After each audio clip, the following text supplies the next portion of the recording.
kitongole cha GBK Dairy Products. Yes. Ni makora market ya ishitongole chitu. Yes. Abantu bingi batwirira bareba products zanyu n'abandi ntuzigusa. Ukati bakomanya GBK heri kugira ngo umuntu yanenda ko mubwingi umuntu yanenda kushubura nenda kwika factory tugambera mu kushamba. Dairy yitu neshangwa along Kabare Road wabo takashikira Rutindo. Aho nayitu kushangwa nayitu kukoraga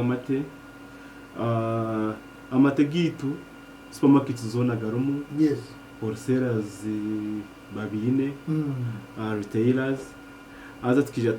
tunaona ka outlet awa dairy au factory waba no rauka no rabaho no basakutushikaho tino outlet ahero naho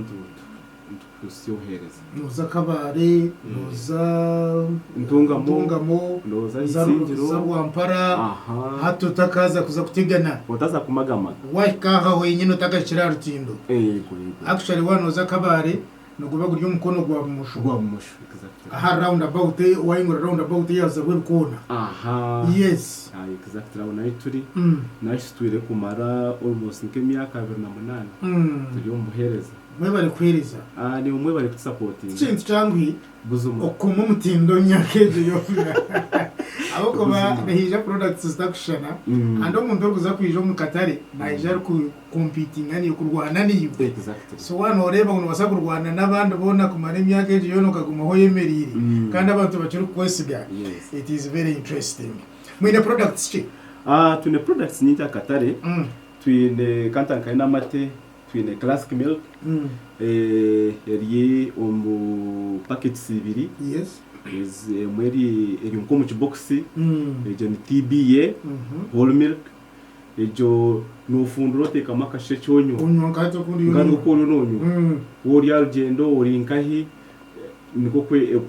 kweri process state yo. Yes. Then tu inona nendijo ya fino nandijo ya fino ejo abinyine biba kumanya ninka household name ya classic agamataga frata abo agari mu chipapa agonanye nuko kucara kumanya abinyine baba kumanya so TPAG area Katare teka mazire bwire buringwa byo nzugezaho ku promotinga naye eze yakirwe cyo mu Katare abo kuba tukagiteraho yo nemara mezi mukaga ugabiciro mukayawo yes ejo TBA mukatamu nanka nicegera ubwari ndeke atitwe aba GBK we don't add anything amatoga kurwo munte ngo kugenda tukaga processing kine ke mkwita kutamu konka nebyoma byo mutindo gwa higuru ebitwire bitukoresa biteka ryamate biyamu Jena bya bacteria kwita amate zireka mu bacteria ezikombe ko mbiri iyo technique nicyo nuko kakori because umenye nyiniza kubuza iyo gani nyogani kaningagura hari yagagiza kumaresha agakaga iyo technique then arho agagaganda gatwantugamba ha agatwira mu Kataraga fino agonga maremi ezena atakafi so feze muzo products ezezo namati then twazo mu yogurt tuyineho vanilla kijiryo nonywa yakachebe product nuzi ni mburanye ndakatawo ubunuzi ndaro n'ubunuzi then tuyinona na strawberry tuyinona strawberry nibe bikope tuyine bihango ubukopo buke buri mu pipeline tuyonzugezaho finalizing na machinery nse tuntu installinga na bubwire kutarwara ubukopo buke size nke y'abana mwe nane kubera market then atwa introducing agechipapura ariho size mpange ya 400 ml na goga yo strawberry na vanilla then ahora na notundo tuche otwa 200 ml papura hatuna tukatagetinga abana umara watu kumuha wota kwenda shishe to kumishipapura cyangwa mpakachi na basubita kibaza kwatechinga so hatu mainly ubuno abana abato abashomero. Yes, as a products is doing it. Yeah, but I'm not about. I want to be interested in more Pira Vito, Boda, na TV, na radio. We were the Chichubuzo brother Kenneth. I told you to Marombo Hereza, tushaze ine programs zitutangire gukora nk'aba GBK tugarure community ubwiro bwa supportingire so nito tushikubwire tuhereza back to community so tugize ngo katu kwatanise n'aba TV West to sponsor ingogo mupira go mukago nizitwantu jaguze myaka nkagande ibiri yo butegeki abantu baturebe tubara mu ya part of the society chikwendo bure munongo mu society so tugiye nkaturugeyo tukwatanise supporting umupira turebe talent z'abana bitu akwanura aba legend abana bakozere sento umupira so no funa yuko mwana no muteka makasente nyenchakare nawe nayebisa wiye bari munonga umbire ucyenza kutwara rwamba twara imiti ntumwa mataga subscribe rasebo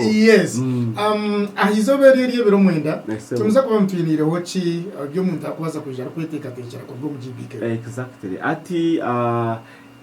product yo nza kuba tujira kandi tushaze mtu wagira ngo tugiteke aha promotional price ati nzo kushanga twashara umutino twata 50% discount so abantu bisho mbwinji so okutugagura maduka na supermarket tumuza kushara ubuzuma ahubwo tuzizenguka tuhereze community kandi tushaba abahurikiza mwije umbwinji zobere twantu hagira abana bitu products zona zurungo kunasigamba amate yogati nza kubantu ntuhereza discount 50% discount akantaka nashanga nikafuchira na hati nimpurana kafuka kandi wakari wagubirira box box omarmu ati naningi ha fridge yogurt of course kwenda kujumente iningaje ine kubera under refrigeration yabo kubawo tagitire mu amarubiro buringa ecosia ne losing test kushanga yafu so mwenu yogurt ko preserving ashimwe kweri fridge konka mataga guareba bono tekaho konka tu advising waga opening ugato mu fridge akano manya umwanya ari mu contamination ya ruki so no shanga ukoko bwaza mukandi kasisika tero kwendera hari ubutumwa bono boyinira ba kurikiza bitu bingabagize ba GBK mwene nimbanzana nabaramusya kandi nabasima munonga bwo kutagira kandi mbashabanti ebiro mwenda byo kwikumi mwijo mbwinja kishayi Global High School twena tuterandeho supporting umupiro oguri hagati ya TV West n'aba boda kandi tubahereze products ombwinji murebo bunuzaye butura ubunuzo bw'amate ituri abanyankore pure abatakushisha umutindo bw'amate kandi nyongera kuramusa n'ikitungure cy'ikora nacyo mwe bare kuguma n'umutindo ku maintaining umutindo abo ko brother Kenneth ugogo mu maintaining quality no itagire abantu abetegereze abo kumenya icyo gukora so nabo tubasima tusima buri mu wena nyongera kuramusa n'abantu banje abo kumanya nabo bije arizoberyo tushemerwa ninka muhereza cyawe wa TV West Radio West wo kwenda kuri bo mucaye izobere of course brother Kenneth ata nani kwenda zo mucaye intebe tarata yawe mwena mwije na pato amanda man iza kushemerwa n'abari yebari mwine ngena bimukosa company ninga amina ha there ninga ndakutwe yawe twine namba ngo umuntu kakubasa kubana enda gukora nka bookings na kinebe umuntu wano ndakora nka bookings ariho ejine inaza kwaiza ne ya general manager ni 0772 48 4636 nane yanye ni mbasaje baha 0789 062539 yebare mnonga abongonzi habati ko mu GBK automatically tuwashabana uja kucubona abo kubarinza kushara abantu bona hizoberi byumara kubanagera tuwa turetero umwana tingumanya yamwiya saba boda ngo kunabagambira mu jeno budeye ikintu nje mwineza pichi zanyu zo murije kusaba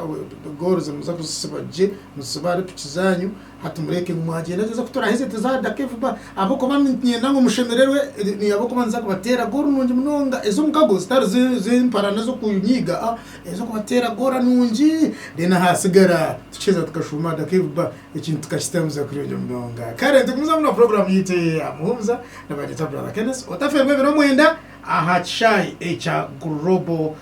Secondary School.